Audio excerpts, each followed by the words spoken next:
प्यारे बच्चों, हम लेकर के आ गए हैं आपके लिए एक बेहतरीन इंटरमीडिएट की इंग्लिश की कॉपी। कैसे कॉपी लिखना है, कैसे 100 आउट ऑफ 100 मार्क्स पाना है, वो सारे तरीके आज हम यहां पर बताने वाले हैं। तो चलिए बिना किसी देर किए हुए शुरू करते हैं और बताते हैं हम आपको कि कैसे आपको एक बेहतरीन कॉपी की शुरुआत करनी है, बेहतरीन कॉपी का एंड करना है। बोर्ड एग्जाम 2024 में आपको कॉपी कैसे लिखनी है अंग्रेजी की, वो हम बताएंगे, सारी बातों पर चर्चा करेंगे। स्टेप टू स्टेप हर एक क्वेश्चन को आपको आराम से देखना है। तो आइए देखते हैं इस बच्चे ने कॉपी कैसे लिखी है। प्रकाश जी की ये कॉपी है और सेम ऐसे ही आपका पैटर्न पे पेपर आना है। तो कॉपी की शुरुआत में ये सब चीजें इन्होंने भरी हैं इससे, ठीक है। ये बहुत अच्छा है कि माई भरना है आपको डिटेल सही। लिखना प्रारंभ किया गया है कहां से, ये आप देखिए। एक बेहतरीन शुरुआत यहां पर सेक्शन ए है। सेक्शन ए का नाम रीडिंग है। अब जब सेक्शन ए का नाम रीडिंग है और क्वेश्चन नंबर 1 है, अब आपको क्या करना है, जैसे इन्होंने बहुत सुंदर तरीके से, अब आपकी राइटिंग मान लीजिए नहीं है ऐसी, लेकिन घबराने की कोई बात नहीं है। इस तरह कॉपी अगर लिखनी है आपको तो ये समझ लीजिए, अगर आपने इस तरह कॉपी लिख दी तो एग्जामिनर आपकी कॉपी की राइटिंग को ही देख के अंक दे देगा। भाई साहब, इतनी जबरदस्त कॉपी की राइटिंग है कि राइटिंग राइटिंग देख के ही उसमें एक बार एग्जामिनर चौंक करके नंबर दे देगा भाई, है ना। तो कॉपी अगर सुंदर राइटिंग बनती है तो बनाने की कोशिश करें, लेकिन टाइम मैनेजमेंट के साथ। अब यहां पर इन्होंने पहले प्रश्न का आंसर दे दिया है। We became conscious of our weakness the moment we are placed in some responsible position. We then try to prove equal to the task if we are ever tempted to go to astray. अब यहां पर आपको देखना है कि यहां पर जो प्रश्न है पहला ए, What does the writer want to convey through the passage? 3 अंकों में यह प्रश्न का उत्तर आपको मिलेगा। पैसेज से ही आपको आंसर देना है। तो यहां पर इन्होंने एकदम जबरदस्त आंसर दिया है भाई साहब। The writer want to convey that we are quick to point out the mistake in others, but it is only when we are placed in their situation that we become aware of our weakness. तो अब आप ये समझ गए हैं कि copy में ऐसे हैंडराइटिंग होने पर ही लोग टॉपर बनते हैं, ठीक है। अब मैं ये दावा नहीं करता कि ये भाई साहब टॉपर बनेंगे जिनकी कॉपी है, ये दावा तो नहीं कर सकते हम, लेकिन अगर ऐसी राइटिंग है तो भाई साहब टॉपर बनेंगे, अवश्य बनेंगे अगर सारे आंसर सही लिखते हैं। तो इसी तरह आपको सबसे पहले सेक्शन ए रीडिंग डालना है। देखो इन्होंने सेक्शन ए रीडिंग डाल दिया है एकदम सही तरीके से। क्वेश्चन नंबर 1 का आंसर नंबर 1 का ए, बहुत सही। क्वेश्चन नंबर 1 है तो आंसर नंबर 1 का जो है ए है। तो ए बी सी डी और ई, ठीक है, ये है। और ई में आपके 3 क्वेश्चंस हैं, तो इसमें 1 ई फर्स्ट, 1 ई सेकंड, 1 ई थर्ड, ऐसे डालना है। अब इन्होंने यहां पर having the necessary ability talent qualities, बिल्कुल यहां पर भी सही जवाब, 3 मार्क्स मिलते हैं। और फिर ये अगला क्वेश्चन है 1 का सी, यहां पर भी 3 मार्क्स मिलते हैं। जबरदस्त राइटिंग है, जबरदस्त कॉपी है और जबरदस्त सही आंसर लिखा हुआ है, ठीक है। फिर अगला प्रश्न है यहां पर आंसर नंबर, देखिए यहां पर क्या है, आंसर नंबर 1 का 5 का फर्स्ट, मतलब यहां पर 5 का फर्स्ट इररिस्पॉन्सिबल यहां पर है, हाँ रिस्पॉन्सिबल। अब यहां पर क्या हो रहा है कि 3 अंक तो यहां पर भी मिल जाएंगे, ठीक। अब यहां ये देखो इन्होंने जो ये 5 यानी ई लिखा है, ये 5 नहीं लिखना चाहिए था, ये ई था। तो ये गलती नहीं करनी है आपको। और हाशिया हमेशा इधर खींचा गया है, बहुत अच्छा है, इधर ही हाशिया आपको खींचना है, इधर हाशिया मत खींचिएगा, ये गलत तरीका होता है। अब यहां पर देखेंगे आप, विच word in the passage the opposite of responsible का अपोजिट लिखना है। और वर्ड है टू गो एस्ट्रे मीन्स क्या होता है ये लिखना है। अवेयर ऑफ इसके मीन्स क्या होते हैं।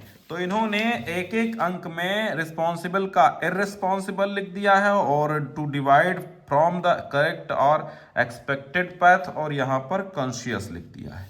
यानी 1 1 और 1 3 मार्क्स यहां पर भी मिल गए। तो इस सेक्शन ए में इनको मिल गए हैं। सेक्शन ए इनका 15 मार्क्स का था और यहां पर 15 मार्क्स इनको मिल गए हैं कंप्लीट। अब देखते हैं आगे इन्होंने आंसर सही किए हैं अथवा नहीं किए हैं, वो भी हम आपको बताएंगे। ठीक है, चलिए आगे देखते हैं। तो भाई साहब सेक्शन आता है बी। सेक्शन बी होता है राइटिंग सेक्शन इनका। अब सेक्शन बी में चलते हैं। तो इन्होंने बहुत सुंदर ढंग से इसको लिखा है, सेक्शन बी को बहुत सुंदर ढंग से इन्होंने डाला। Section B question number 2 article इन्होंने लिखा योर प्लान फॉर फ्यूचर। ठीक, तो सेम ऐसे ही अगर यहां पर थोड़ा सा ब्लैक स्केच से ये भी डाल देते योर प्लान फॉर फ्यूचर, कोई दिक्कत नहीं थी। तो सेक्शन बी राइटिंग सेक्शन हो गया है।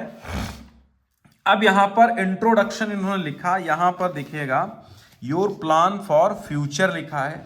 सेक्शन बी है, राइटिंग सेक्शन है, 2 का सी आंसर इन्होंने दिया है। तो सेक्शन बी है, राइटिंग सेक्शन है, क्वेश्चन नंबर 2 का article your plan for future. यहां पर सी अगर लिख देते तो ज्यादा अच्छा रहता, क्योंकि ये पता चलता है कि सी में। वैसे भी कोई दिक्कत यहां पर नहीं है, लेकिन जो हाशिया बहुत सुंदर खींचा है इन्होंने। तो यहां पर introduction different person have different plan for future in life, they have difficult ambitious in life, it is quite natural, no 2 person are the same. हाँ ठीक है, एक समान 2 व्यक्ति नहीं होते, सबका अलग अलग लक्ष्य होता है। इंपॉर्टेंस क्या है, महत्ता क्या है, मेकिंग ऑन। अब ये के जो बना है इनका, ये के सही नहीं है, के कैपिटल कैसे हो जाएगा, मेकिंग में के कैपिटल नहीं होगा। And your plan for future is life is very important. ठीक है, अब यहां पर माई प्लान फॉर फ्यूचर, ठीक, आपका प्लान फ्यूचर के लिए क्या है, 100 से 150 शब्दों में लिखना है। तो बहुत ही सुंदर, लेकिन थोड़ा सा इन्होंने ये किया है, थोड़ा सा इन्होंने पेज भरने की कोशिश की है और पेज को छोड़ा बहुत है। अगर ये चाहते तो मात्र 2 पेजेस में ये आ सकता था, जैसे यहां पर था। तो यहां इंपॉर्टेंस की हेडिंग यहीं पर डाल देते, क्योंकि ये अब अलग महसूस हो रहा है, ये अलग नहीं। तो ये जो आपने डाला है ये थोड़ा सा स्पेस कर दिया है, क्योंकि हमें जब कोई एक आर्टिकल, कोई एक निबंध, कोई एक ऐसे लिखना होता है तो मिला के पूरा का पूरा कंप्लीट करते। तो यहां से जब शुरू करते तो 2 ही पेजों में आ जाता, और हमें बताया ये जाता है कि आप 100 से 150 शब्दों में लिखिए। तो इन्होंने 100 से 100 to 150 वर्ड्स में लिखा है। खैर शब्द तो इनकी सीमा ठीक है, बस ये जगह छोड़ी है, ये थोड़ा सा बैड इफेक्ट डाल सकती है। इसलिए यहां पर जो है इनको 10 में से 10 मार्क्स मिलते हैं आर्टिकल में भी। ठीक, चलिए क्वेश्चन नंबर 3। क्वेश्चन नंबर 3 में आता है लेटर। अब लेटर में या तो आप लेटर लिखिए editor A newspaper about frequent breakdown of electricity in your locality, यानी कि आपके शहर में विद्युत बाधा बहुत हो रही है। ठीक है, तो न्यूज़पेपर में उसको लिखवाना है आपको। या फिर write a letter to the principal of your college to grant your full fee concession. बहुत सिंपल सा एक लेटर आया, एक एप्लीकेशन है ये फुल फीस कंसेशन का। तो इन्होंने लेटर टू द प्रिंसिपल लिखा है। खैर ठीक है, क्वेश्चन नंबर 3 है, 3 का अथवा करके है। ठीक है, तो ये लेटर टू प्रिंसिपल इन्होंने A32 बलरामपुर और टू द प्रिंसिपल, थोड़ा सा बलरामपुर 2 बार डाल दिया है, कोई दिक्कत नहीं है, लेकिन थोड़ा सा यहां पर सही करना चाहिए था। बलरामपुर मतलब ये बलरामपुर 2 बार नहीं लिखा जा सकता, तो 1 बार गलत है। टू दी प्रिंसिपल, ठीक है, BMC college Balrampur full fee concession. Subject आपका हो गया respected sir, I am writing to the request of full fee concession. बहुत अच्छा लिखा इन्होंने। और योर सिंसरली ABC, ये थोड़ा सा अगर ये ऊपर से ले लेते, मतलब लेटर लिखने का मतलब ये होता है कि लेटर जो है आपका, ये सही फॉर्मेट तो खैर है, इधर ही सब कुछ लिखते रहिए।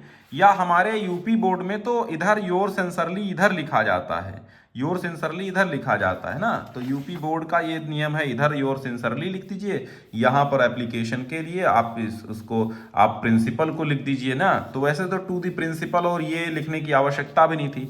तो यहाँ पर भाई इनको जो है थोड़ा सा ये गड़बड़ कर देने के कारण यहाँ पर 1 अंक जा सकता है, लेकिन मैं नहीं काटूंगा, क्योंकि सारे एग्जामिनर जो हैं क्रूर नहीं होते, कुछ लोग थोड़ी गलतियों पर भी।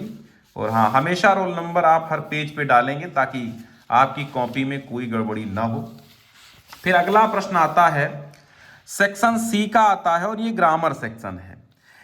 इसमें जो होता है 5 प्रश्न आएंगे, 2-2 अंक के, 10 अंकों के। इमिग्रेंट और ये जो है होता है ए foreigner who settles in A countries called, क्या कहलाएगा वो। तो ये वन वर्ड सब्स्टिट्यूशन से आ गया, तो इमिग्रेंट हो गया, ये यहाँ पर 2 मार्क्स मिल गए। और ये हो गया अगला सवाल जो है, अगला सवाल ये हो गया to die in harness means, क्या होता है टू डाई इन हार्नेस। तो इसके मीन्स क्या होता है, to die while in service, ठीक है, तो ये भी सही है। और फिर हो गया द सिनोनिम्स ऑफ डिलीगेंट, डिलीगेंट का सिनोनिम इंडस्ट्रियस होता है। तो फिर यहां पर हो गया cattles are grazing in the field, which word in the sentence is error, error क्या है, कैटल्स एरर है, ठीक है, ठीक है, कैटल्स में एरर है। और फिर है ये जो है चौथा प्रश्न है दी इंटोनिम्स ऑफ इनविटेबल का क्या हो जाएगा, अवॉइडेबल। तो यहां पर भी 2 मार्क्स, यानी 10 अंक यहां पर भी इनको मिल गए। अब बढ़ते हैं अपने क्वेश्चन नंबर 5 की तरफ। क्वेश्चन नंबर 5 में जो है ये आपके 2 अंक का डायरेक्ट इनडायरेक्ट है, 2 अंक का एक्टिव पैसिव है और 2 अंक का आपका जो है एक्टिव पैसिव आ गया, 2 अंक का सिंपल सेंटेंस कॉम्प्लेक्स सेंटेंस बनाना है, 2 अंक का करेक्ट है करना है करेक्शन, और 2 अंक में यहाँ पर आपको जो पेयर वर्ड यानी होमोफोन्स आए हैं इनका आपको सेंटेंस में यूज करना है, ठीक है, अपने सेंटेंस में बनाना है। तो ठीक है, तो यहाँ पर भी 2 अंक इनको मिल गए, ये भी सिंपल में बनाया 2 अंक हो गया, ये भी 2 अंक और ये भी 2 अंक और यहाँ पर भी 2 अंक मिल गए। यानी बिल्कुल सब कुछ सही मिल रहा है इनको, क्योंकि सही लगभग लिखा है इन्होंने, कुछ गलत नहीं लिखा है। फिर आता है इंग्लिश ट्रांसलेशन, ये भी क्या तरीका है इंग्लिश ट्रांसलेशन का ये भी देख लो। यहाँ पर भारत कृषि प्रधान देश है, यहाँ यदि अब ये 5 अंकों में आता है आपका, तो यहाँ पर अंडरलाइन कर देते तो ज़्यादा अच्छा था इंग्लिश ट्रांसलेशन। और ये वैसे मैंने पढ़ लिया है ऑलरेडी सही है, तो 5 अंक यहाँ पर मिल जाएंगे आपके ट्रांसलेशन को, ठीक है। फिर आता है सेक्शन डी। अब यहाँ पर सेक्शन डी लिटरेचर सेक्शन होता है, इसमें आप long answer and short answers में कितने वर्ड्स में लिखेंगे वो सारी बातें हम क्लियर करने वाले हैं। यहाँ लिटरेचर सेक्शन में जो 40 वर्ड में आपको लिखना होता है, यानी 40 शब्दों में आपको लिखना होता है, तो यहाँ पर 40 शब्दों में 2 प्रश्नों का उत्तर लिखना होता है, 4-4 मार्क्स का मिलता है, ठीक है। तो what does Mukesh want to become in life, what did the author think when he drowning in deep water, from where did the peddler get the idea of the world, और what did Gandhi do after knowing the, ठीक है। तो यहां पर इन्होंने अथवा वाला लिखा है, आंसर नंबर ए का अथवा, यानी what did the author think, तो व्हेन डगलस वाज, बिल्कुल यहां पर सही है और ये 4 मार्क्स लिखे गए। अब यहां 40 वर्ड में कहा गया है, इसका मतलब है 1 2 3 4 5 6 7 और 1 2 3 4 5 6 7 छंग 42 वर्ड तो हो ही गए, 42 बिल्कुल इतने में हो जाएंगे, कोई दिक्कत नहीं है। आंसर भी during one of his wandering, ठीक, रेट रैप। तो यहां पर जो है कभी कभी ये होता है कि 40 वर्ड से कम में ही आपका एक सही आंसर निकल आता है, ठीक है, तो कोई दिक्कत उसमें नहीं होती है, लेकिन कोशिश करें अगर आंसर 40 वर्ड में देना है तो 40 वर्ड में हो जाए। इन्होंने थोड़ा सा ये गलती कर दी है कि 40 वर्ड यहां नहीं है, तो हो सकता है ये आंसर इतना ही हो, है ना, ठीक। और ये हमेशा सेक्शन डालें तो सेक्शन का नाम जरूर डालें कि क्या सेक्शन इनका है, ठीक है। क्वेश्चन नंबर 8 आता है और 8 जो है ये 8 नंबर में क्या होता है, 8 जो है 8 में लॉन्ग आंसर टाइप क्वेश्चन होते हैं, 7 मार्क्स का 1 आंसर होता है और ये 80 वर्ड में इसका आंसर देना होता है। तो ये एक पेज में 80 वर्ड हो जाते हैं, लेकिन अगर और थोड़ा लिख दो तो कोई दिक्कत नहीं है। तो यहाँ 7 मार्क्स मिल जाते हैं इनको, क्योंकि ये पूरा का पूरा आंसर इनका सही है।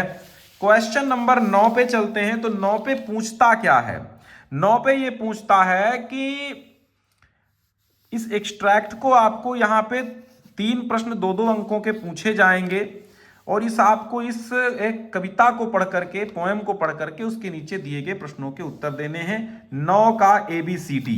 तो 9 का ABCD, तो यहां पर लिखा है the lesson does the earth teaches, क्या सिखाती है, ठीक है। तो the earth teaches us that there can be life under apparent stillness, ठीक है। तो यहां पर 2 मार्क्स, यहां पर भी 2 मार्क्स और यहां पर भी 2 मार्क्स, इनको पूरे पूरे अंक यहां पर मिल जाएंगे, ठीक है। अब यहां पर आती है एक अगला क्वेश्चन आता है, तो बहुत अच्छा है। यहां पर एक सेंट्रल आइडिया लिखनी आती है। तो अब देखो इन्होंने इस तरीके से इस कॉपी को लिखा है कि अगर एग्जामिनर पेपर ना उठाए तो भी समझ जाएगा कि इन्होंने उत्तर किस चीज का दिया है। इन्होंने देखो एक यहां पर सेंट्रल आइडिया पहले से ही डाल दिया है। माई मदर एट 60 पे सेंट्रल आइडिया लिखी है। अब सेंट्रल आइडिया कितने मार्क्स की है, 4 मार्क्स की है, ये एग्जामिनर जानता है। इन्होंने बहुत अच्छे से लिख दिया और यहां पर 4 मार्क्स पूरे के पूरे गेन कर लिए, ठीक। तो इस तरह अगर आपका लिखने का तरीका एक अद्भुत तरीका है, एक विशेष तरीका है, यानी कि एग्जामिनर को सरलता देने वाला तरीका है, तो आपको कोई नहीं रोक सकता 100 में 100 अगर आपने सब कुछ सही लिख दिया तो। अब फिर चलते हैं, तो यहां पर अगला आता है क्वेश्चन नंबर 11। क्वेश्चन नंबर 11 में भी क्या होता है, क्वेश्चन नंबर 11 में भी 4-4 मार्क्स के 2 प्रश्न आते हैं। यहां पर Charlie could never again find the, यहां पर 3rd लेवल, यहां पर भी 4 मार्क्स और यहां पर भी 4 मार्क्स, यही यानी short answer type question supplementary reader के होते हैं और यहां पर भी मिल गए हैं। और यहां पर भी चलते हैं तो क्वेश्चन नंबर 12 आता है और एक सप्लीमेंट्री रीडर का आपको बड़ा सा एक 80 वर्ड में लिखना होता है, 7 मार्क्स मिलते हैं। तो ये भी इनको 80 वर्ड से ज्यादा ही होगा और 7 मार्क्स यहां पर गेन हो जाते हैं। दी एंड लिखने की आवश्यकता नहीं है, क्योंकि यहां पर बस आप रोल नंबर डाल देंगे तो ही एग्जामिनर समझ जाएगा कि दी एंड हो चुका है। तो यहां पर इनको मिलते हैं 100 आउट ऑफ 100 मार्क्स, ठीक है। यहां पर 100 आउट ऑफ 100 मार्क्स मिलते हैं। यहां पर एग्जामिनर के सिग्नेचर हो जाते हैं। तो इस तरह अगर आप कॉपी लिखते हैं तो 100 out of 100 question, 100 out of 100 marks जरूर मिलेंगे आपको, ये मैं दावे के साथ कह सकता हूं, ठीक है। यहां पर 100 आउट ऑफ 100 मार्क्स मिले हैं।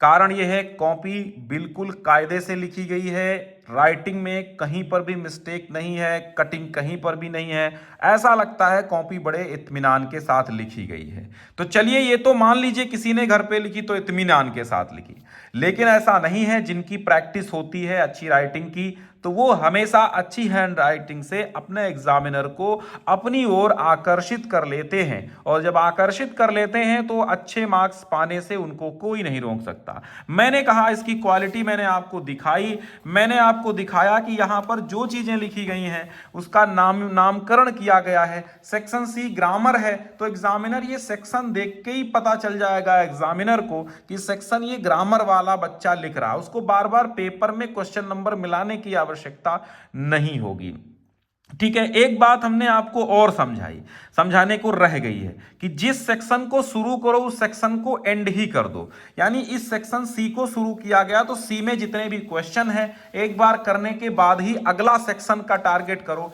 ये नहीं है कि सेक्शन सी के बाद तुरंत सेक्शन डी के 1-2 क्वेश्चन का आंसर दे दिया, फिर उसमें ई के सेक्शन ए के भी डाल रहे हो। नहीं, जो सेक्शन पकड़ो उसे पूरा करो, भले ही सेक्शन सी स्टार्ट करो। अगर सेक्शन सी स्टार्ट कर रहे हो तो सेक्शन सी को ही पूरा कर दो, इसके बाद सेक्शन डी पे जाओ। या सेक्शन बी को पहले पकड़ रहे हो तो सेक्शन बी को ही पहले पकड़ करके सेक्शन बी को ही खत्म कर दो।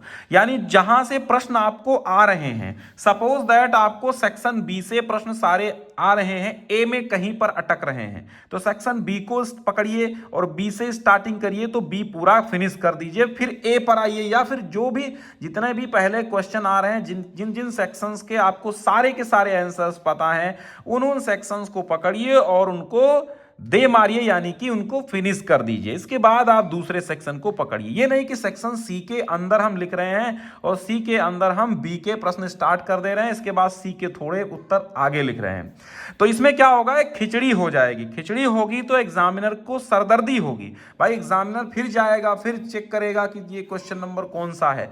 तो अगर सबसे पहले तो ये ध्यान रखें कि कॉपी में एक तारतम्यता हो, यानी कि आप कॉपी के जब आंसर लिखना स्टार्ट करें तो एक क्रमबद्धता हो तो ज्यादा बेहतर है। सपोज दैट आपको जो आंसर शुरुआत में है वो नहीं आ रहे हैं, तो जो पहले आंसर्स आ रहे हैं उन आंसर्स को आप लिखिए। इसके बाद जो नहीं आ रहे हैं वो बाद में आप लिख सकते हैं, लेकिन सेक्शन के बीचों में आपको जो सेक्शन शुरू करना उस सेक्शन को पहले खत्म कर देना है। ये मेरा मानना है, बाकी आपकी मर्जी है। अगर कोई क्वेश्चन भूल जा रहे हैं सेक्शन का तो बाद में भी लिख सकते हैं, ऐसा कोई बाउंडेशन नहीं है। लेकिन जो मेरा अनुमान है और मेरा कहने का मतलब यह है कि जब हम एग्जामिनर को कॉपी चेक करने में सरलता देने वाले आंसर लिखेंगे तो बिल्कुल एग्जामिनर आप पर खुश होगा और कोई दिक्कत नहीं होगी, अंक कहीं नहीं कटेंगे। तो 100 आउट ऑफ 100 पाने के लिए ऐसी कॉपी लिखना अनिवार्य है।